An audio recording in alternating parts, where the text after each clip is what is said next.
नमस्कार दोस्तों, श्री कृष्णा क्लासेज में आपका स्वागत है। आज आप लोगों को हम नंबर सिस्टम के पार्ट 8 के बारे में कुछ क्वेश्चन आपके लिए लेकर आए हैं जो कि काफ़ी अच्छे हैं। इससे पहले हम पार्ट 5 में कुछ वीडियो इस तरीके के सवाल में हमने आपको दिया है और कुछ और अच्छे जो कि सीजीएल वगैरह में क्वेश्चन काफ़ी बार पूछे गए हैं उसको हम लेकर आपके पास आए हैं। आज हम आप लोगों को 5 प्रकार के क्वेश्चन बताएंगे। आप सबसे पहले आज हम टाइप फर्स्ट के बारे में आपको बताएंगे।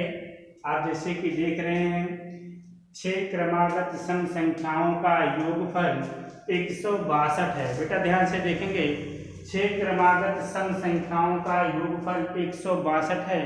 तो संख्याएं बताइए। इसके पहले हम पार्ट 5 में 3 क्रमागत, 4 क्रमागत और 5 क्रमागत संख्याओं के योगफल के बारे में क्वेश्चन करवाए हैं। आप लोग वहां से देखिएगा, अगर वहां से बात समझ में आएगी तभी ये बात आगे समझ में आएगी। अब बेटा देखेंगे 6 क्रमागत सम संख्याओं का योगफल क्या है, 162 है। तो 162 को हम पूरा लिख लेंगे।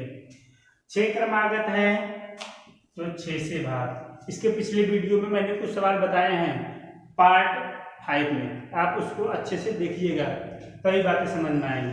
अब बेटा देखें 6 से काटेंगे इसको, 6 दूनिया 12, 6 सत्ते 42, 27 आ गया।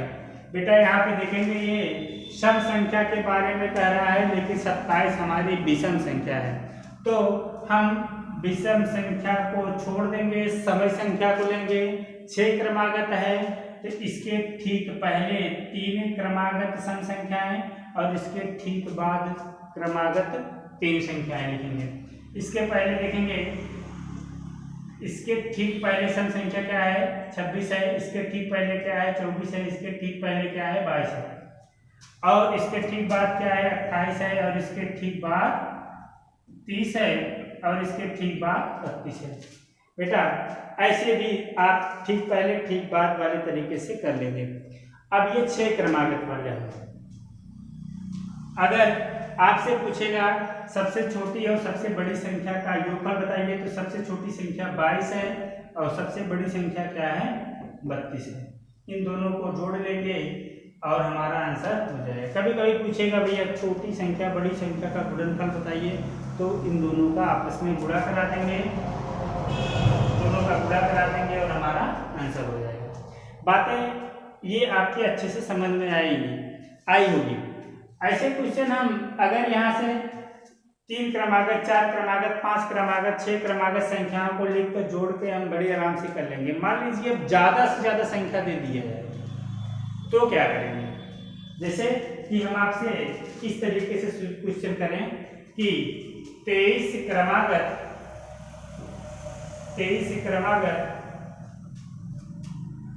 विषम संख्याओं का योगफल, 23 क्रमागत विषम संख्याओं का योगफल 621 हो तो बड़ी संख्या बताइए। तब तो हम इस तरीके से क्वेश्चन कर नहीं पाएंगे बेटा। आप क्या करेंगे, अब तो हम इस तरीके से क्वेश्चन कर नहीं पाएंगे। अब 23 संख्या इसको भाग देंगे, फिर ऊपर नीचे संख्याएं लिखने में काफी ज्यादा समय लगेगा। अब 23 संख्या कैसे लिखेंगे, तब तो हमारा एग्जाम में काफी समय हो जाएगा। तो आप इसके लिए मेरे बच्चों देखें ध्यान से, अगर 23 क्रमागत और वो भी विषम संख्याओं का योगफल 621 है तो बड़ी संख्या बताइए। आप खूब अच्छे से देखिए। सबसे पहले हम आपको थोड़ी सी और चीजें सिखाते हैं गैप के बारे में।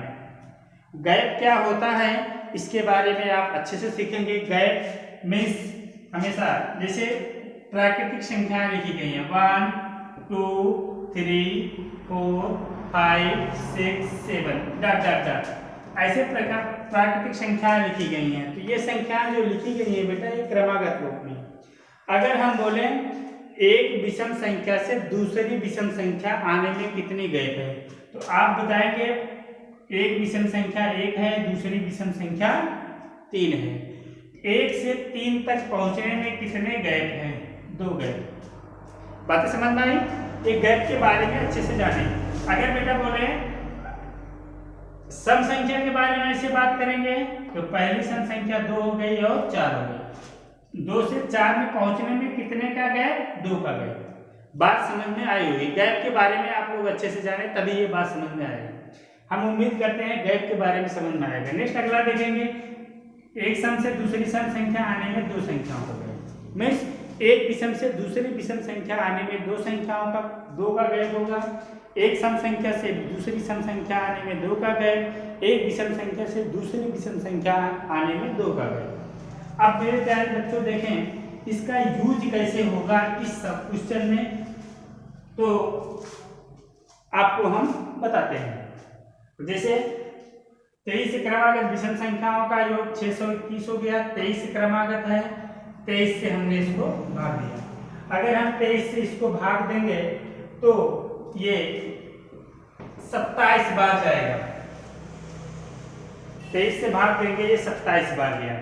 आप देखिए विषम संख्या के बारे में कह रहा है, 23 विषम संख्या के बारे में कह रहा है। बेटा देखिए 23 विषम संख्या के बारे में कह रहा है। ये जो 27 आया है बेटा ये मध्य वाली संख्या है।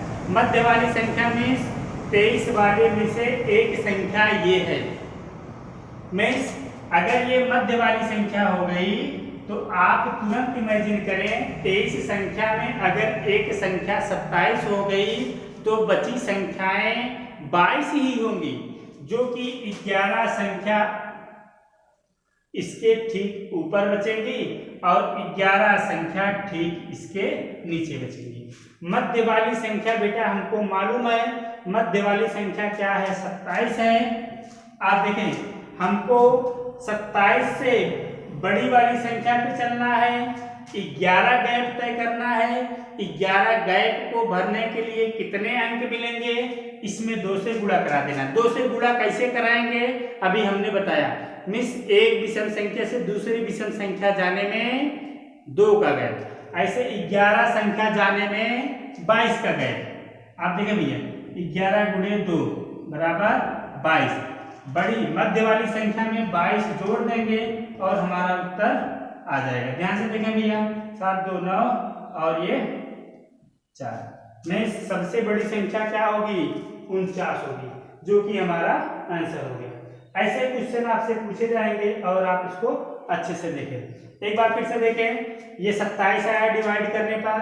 अब ये 23 क्रमागत संख्या है बेटा। देखिए 23 क्रमागत है। 23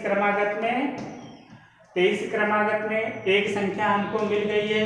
इसके अलावा अभी हमको 22 संख्या तलाशनी है। मिस इसके ठीक पहले 11 संख्या होगी और इसके ठीक बाद में भी 11 संख्या होगी। बड़ी संख्या पूछ रहा है तो नीचे की तरफ चलेंगे। मिस बड़ी संख्या 27 29 31 ऐसे आएंगे। 11 गैप, एक विषम संख्या से दूसरी विषम संख्या में 2 का गैप, तो ऐसे 11 संख्याओं में कितने गैप बनेंगे? 22 गैप बन गए। 27 में 22 जोड़ दिए, हमारी संख्या 49 आ गई। ये हमारी बड़ी संख्या आ गई। अगर बोलेगा सबसे बड़ी संख्या क्या है तो हम बड़े आराम से आंसर दे देंगे। और इस पे बात यही नहीं रुकती, कभी कभी ऐसे भी दे देगा। आप देखें क्वेश्चन इस तरीके से देगा कि 21 क्रमागत सम संख्याओं का योगफल, 21 क्रमागत सम संख्याओं का योगफल 382 है। आप देखें 382 है, तो सबसे छोटी संख्या बताइए। सबसे छोटी संख्या बताइए। आप ध्यान से देखें, बोलेगा छोटी संख्या बताइए। 382 नहीं बताइए, 882 कर लो, अच्छा रहेगा। तो छोटी संख्या बताइए, इसको हम भाग देंगे। वही प्रोसेस बेटा देखें ध्यान से, योगफल दिया गया है 882 को हम 21 से भाग दिए, कितनी बार गया? भाग देके बताइए बेटा कितनी बार गया? 42 बार गया। बेटा देखें 21 से भाग देंगे, 21 चौका 84, 4 बच गया, 21 दूना 42, 42 आ गया। ध्यान दें भैया, 21 चौका 84, 4 बचा, ये 42 बन गया, 21 दूना 42, 42 आ गया।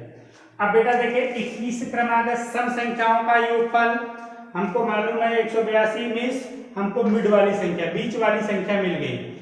21 क्रमागत है, 21 में एक संख्या हमको डिफाइन हो गई, मिल गई।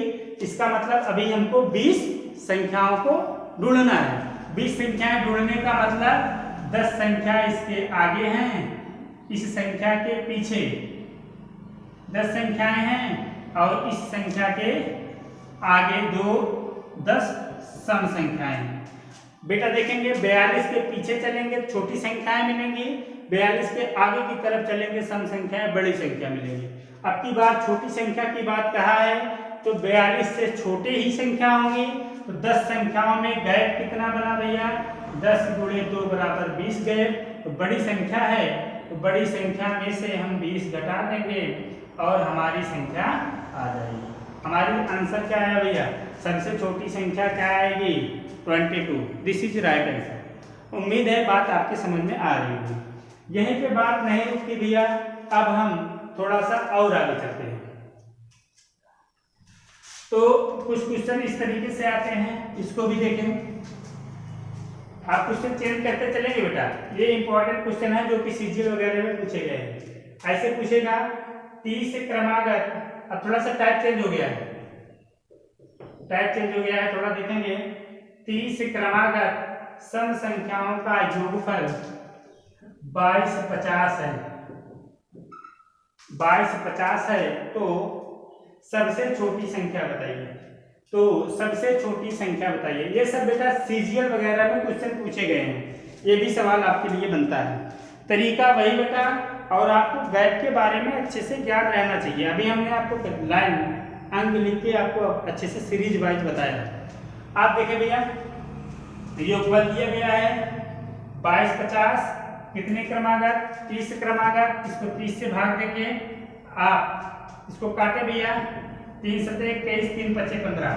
आप बेटा देखें यहाँ पे सम संख्या की बात कह रहा है, सम संख्या की बात कह रहा है, लेकिन हम विभाजित करने के बाद विषम संख्या पा गए, तब कैसे क्वेश्चन को। आप एकदम परेशान नहीं होंगे, आप अच्छे से सीखें। अगर ये विषम संख्या आ गई बेटा तो 30 क्रमागत की बात कह रहा है, कहने का मतलब ये तो हमारे काम की है ही नहीं। इसके मतलब इसके पहले 15 संख्याएं होंगी और इसके ठीक बाद 15 संख्याएं होंगी। बेटा देखें, इसके ठीक पहले 15 संख्याएं होंगी और इसके ठीक बाद भी 15 संख्याएं होंगी। ऐसा क्यों? क्योंकि ये योगफल, ये जो विभाजित करने के बाद संख्या आई है, ये विषम संख्या है, जबकि हमको आवश्यकता है सम संख्या की। तो इसलिए बेटा तो बोल रहा है सबसे छोटी सम संख्या बताइए। तो आप देखें, ये तो हमारे काम की है ही नहीं, हमको छोटी संख्या लाना है, तो पीछे की तरफ चलेंगे। 75 से छोटी सम संख्या क्या है, 74 है, 74 है। अगर एक संख्या हमको मिल गई तो 15 में से एक संख्या घट ही जाएगी। अगर 15 संख्या थी, 15 में एक संख्या जब हमको मिल गई तो उसका मतलब हुआ कि हमारे पास अब 14 संख्याओं को ही ज्ञात करना है। अगर बड़ी संख्या ज्ञात करना होता तो हम 75 को छोड़कर 76 से काम शुरू करते, है कि नहीं। आप देखें, छोटी संख्या पूछ रहा है, 74 हो गया। अब देखें भैया, 74 के पीछे अब कितनी संख्याएं बची हुई हैं? अब तो हमारे पास 14 ही संख्याएं बची हैं, 14 ही संख्याओं को ढूंढना है। तो 14 संख्याओं में गैप कितना बचा बेटा, 28 थी। तो ऐसे 78 में से 28, 74 में से 28 को घटाएंगे और देखेंगे जो आएगा वही हमारा उत्तर हो जाएगा। आप इसको घटा देंगे बेटा तो आ जाएगा 46 में सबसे छोटी संख्या क्या हो गई, 46 हो गई। उम्मीद है बात आपके समझ में आई होगी, है ना। बड़ी संख्या पूछता बेटा तो इसको छोड़ देते, 74 को छोड़ देते, यहाँ पे 76 लिख लेते। 76 के बाद कितनी संख्याएं बचती, तो आप बोलते 14, 14 में गैप ढूंढते 28 हो गया, 76 में 28 जोड़ देते जो कि हमारी बड़ी संख्या मिल जाती। आप दोनों टाइप के क्वेश्चन आपके कवर हो गए। उम्मीद है बात समझ में आ रही होगी। अगर बात समझ में आ रही है बेटा, इसको गांव के देश के कोने कोने तक आप लोग पहुंचाइए, ये आप लोगों का काम है। हम लोग काफी मेहनत से इसको पढ़ाते हैं, बनाते हैं।